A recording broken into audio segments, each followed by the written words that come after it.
Holy cow, it even identified the apple and put an apple emoji in there. I find that pretty amazing. Some people might be like, oh, that's no problem. I think it's pretty amazing. Unfortunately, the banana emoji is already peeled. The banana in the picture isn't, so she could work on her emojis. In this video, we're going to check out the new image support for ChatGPT. You have to have Plus for this. When I move over to GPT-4, watch what happens in the corner right here. We see a little image icon appear. Click on that, we can upload an image. So I went online, I found a whole bunch of images of things that I thought were pretty obscure. Of course, other people will know all about these things, but I just want to see what ChatGPT thinks about them and whether or not it coincides with what it says online, at least for the famous buildings. The balance sheet and math problems, those would be just our own intuition and our own knowledge will decide whether ChatGPT got those right. But let's start with this famous building right here. This one's in South Africa. We upload the image and then we ask it a question. Can you tell me about this image? So it did a great job describing the image. I was hoping it'd tell me what it is. I'm going to butcher this name, but this is the Boje Chapel in South Africa. And I was hoping it'd tell me that's what it was. But it did a great job describing it. I especially like this sentence here. This water feature further bridges the gap between modern architectural elements and the natural environment. So it's like, it's not just telling you what it sees in the image, but it's actually understanding what that is and how humans apply that to architecture to combine nature with some of these cool buildings around the planet. I'm going to ask it more specifically now, can it identify the building in this picture? This is what I was hoping it would do. It would just see the picture and be like, oh yeah, it's this one. And sorry, I cannot help with that. So far, that's a bit of a fail. It can describe the image really, really well, but I was thinking it could also tell me what the image is. Let's try another one. It's not obscure. I mean, it's an image that, it's a building that is pretty popular in a certain part of the world. This is an art gallery in Germany. Let's see if we can identify this one. No. I'm going to put the Eiffel Tower in here to see if we can ID that. I did no prep for this video aside from find the images and find ones that I could ask questions about and have ChatGPT tell me about. I thought it would do a really good job telling me what they are. That's why I was choosing obscure images, or at least images that I thought were obscure.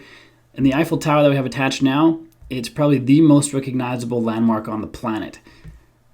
Let's see what it says as a follow-up. Oh, it does. It knows that one. The Eiffel Tower. I was expecting it to say no, so I was going to follow up with, can you describe this picture? And then I thought maybe it would sneak in, this is the Eiffel Tower. But it can recognize that one. So it recognizes the most famous landmark on the planet. These other places that are arguably locally famous in the places where they are, in Berlin. I'm sure everybody in Berlin knows about this art gallery. I'm sure everybody in South Africa where this chapel is located knows about this chapel. And it's really cool architecture. Like this is the kind of architecture that just pops up in magazines and stuff. So I picked that because it's obscure, but also could be well known in certain circles, but not in ChatGPT circles. So let's try something else. Let's go away from buildings, and it's not going to get this one based on the buildings. These are circular roller skates.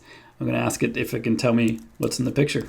Can you identify the product in this image? I've never seen these before personally, so not that I'm an authority on circular roller skates, but it knows about these orbit wheels apparently. Let me copy this. Let me copy. Okay. Let's try this. Orbit wheel skates. I don't even know what they're called. I just found them on a random website that didn't tell me the name of them, and this looks like them. So it ID'd those pretty well. Let's try something a little different. Let's give it some people. I'm going to ask it to predict what's going to happen next. So it's not only, I'm asking not to just ID what's in the picture, but to ID it and based on that information, extrapolate what's going to happen next. Can I predict future events based on an image? That's fair. Nobody really can, but stop that. Let's see. Can you tell me a story based on the most recent image I uploaded? There is it's a warning. It's not really a warning. It's kind of a caveat when you start using the image app. And it says it cannot chat about people in a picture. But now it seems to be at least telling a story. It's totally made up, but it's talking about people in a picture. So the caveat must be of like well-known people in a picture, maybe? I'm not sure. And okay, so they're having a beautiful shared memory. That's great. Let's try something else. Let's give it, no. not that one yet. Let's give it some simple math. Can you solve this equation? It's not even an equation. Wow. So got the easy one. I was hoping it would because we've got some harder ones. Here's kind of a word problem. Is this equation true or false? As in, are both sides, or do both sides equal the same thing? Let's see what it comes up with. My prediction is it's true. Both sides equal 11. So this is pretty neat. It's reading the question and understanding it, and then working out, showing her work, or its work. I call it a her sometimes. I'm sorry. I even call it Tuesday. I give her a name. Anyway, so she's working out both sides and coming to an answer of 11 on each side and showing her work and answering the question. Pretty amazing.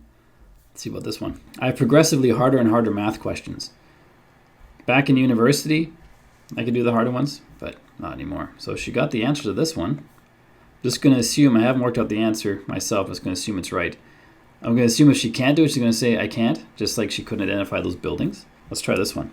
This one's kind of a fun fruit-based algebra where you're solving for the unknowns. Holy cow, it even identified the apple and put an apple emoji in there. I find that pretty amazing. Some people might be like, oh, that's no problem. I think it's pretty amazing. Unfortunately, the banana emoji is already peeled. The banana in the picture isn't, so she could work on her emojis. That's wild. The fact that she puts the emojis in. She got an answer. Okay, let's go harder. Let's do this one. A cubic polynomial. This one involves factoring. I'm not going to do this in my head. I'm not even going to attempt to do it on paper anymore. Those days are long behind me. But I think ChatGPT could probably do it for us. What's nice is if you're studying for a test or something, there's a lot of explanation going on. Like students and kids, they could enter these equations in here. I mean, you could do it during an exam on your phone, I suppose, which would be cheating. But when you're learning it, it's like having a teacher or a tutor right there with you at $20 a month, because you have to have ChatGPT Plus. You can't do this on the regular free version. But it's pretty amazing. It wants me to pick a theorem. Just this one. Sure.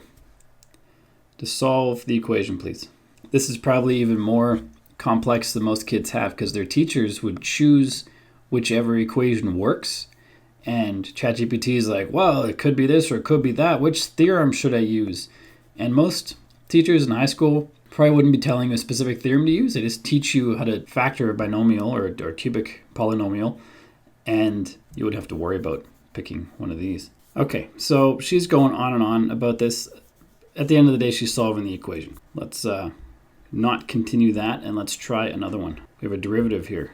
The days of me solving these are also way behind me. Not that I did a good job in university, all this stuff I don't remember, but it looks like she's solving it. I don't know how accurate it is. Maybe some math buffs out there can leave a comment down below to let us know if she's doing this accurately. But it's so crazy that she can read this image. How long is it until we've got a pair of glasses or sunglasses or like a camera on our chest that just can read this equation off a piece of paper, off the chalkboard, or off of wherever, and just solve it for us? And there's the solution.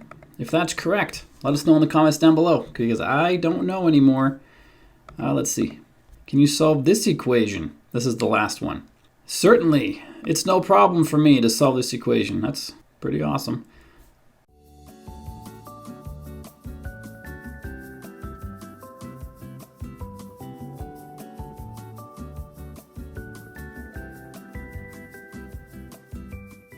Okay, she's got to a point where she's asking me to pick a direction, but either way, if you're a math buff and you know what's going on here, and so far she has it right, let us know in the comments. It's pretty incredible. A few more things I want to test out here. So we have people. Let's try this one. I thought this would be interesting because it's a woman and a man. I'll tell you why in just a second. Who is the boss? When I look at this picture, I interpret this as the lady interviewing the man for a job, and she can't tell us who it is. So I think the lady's the boss. Let's see, what is happening? I wanted to see if she'd identify women as bosses too. But she avoided that by saying, sorry, can't do it. She's not taking the bait. Pretty good description though of the image. Okay, let's do one more. It's like a fantasy painting. I ask her to tell me a story about this little village. See what she says. So she's looking at the image and kind of expanding. At this point, she identifies the building's made of natural items. Like there's a pedal for the roof. This is probably some kind of nut or something.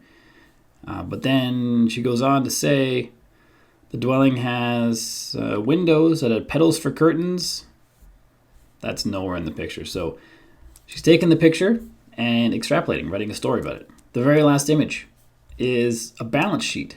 I wanted to see if ChatGPT can interpret this balance sheet. So I'm asking it if it can tell me what the change in total net assets and liabilities is year over year. And that's this total at the bottom here. So we have the first column, or the second column is the year 2020.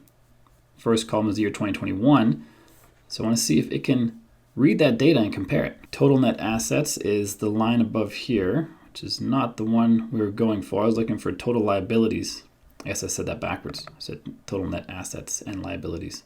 So it did the calculation for the line above, which is not the one I wanted, but still, it identified the numbers. It identified the right, well, more or less the right spot. And I'm going to rephrase this to match the text on the image exactly. All right, let's see if she now identifies this bottom row as the one I want. 2021 is 4.76. 2020 is 2.3, which is these numbers right here. Okay, I've got a different one. Based on this balance sheet, can you tell me the health of this company? Let's do financial health. This requires, I think, more of a holistic view of the balance sheet, not just looking at one line and adding, subtracting. It's more of a look at all the important lines and see what the overall health is of this company. So in summary, she said the financial health is strong and improving, and this is the basis for that argument. She went in and analyzed many different components of this image and made arguments about why it's good or bad and kind of made predictions about what happened. And you can read through what she wrote here. And I feel like what she wrote here would have lots of financial analysts shaking in their boots, because this would take some time for a human to do. Didn't take much time for ChatGPT to do. So not that it's really jobs at risk, although for some employers, maybe they'd fire some people. But I think it's like, just makes jobs so much faster and so much easier to do, so you can focus your time on more important things rather than number crunching all day. If you're a financial analyst. If you're an investor who analyzes companies' balance sheets to decide whether you want to invest in them, this could be an amazing tool for you, even if you're just doing it for a hobby. It's pretty amazing stuff. And next up, what you should do is check out this ChatGPT playlist right over here. And after that, check out the Midjourney playlist. All tutorials about ChatGPT and Midjourney and how you can use them to improve your life and your productivity. And if you haven't done so yet, click subscribe and ring the bell so you don't miss any future videos. My name is Bjorn from the AI Underground. Till next time, keep crushing it, and I will see you in the next video.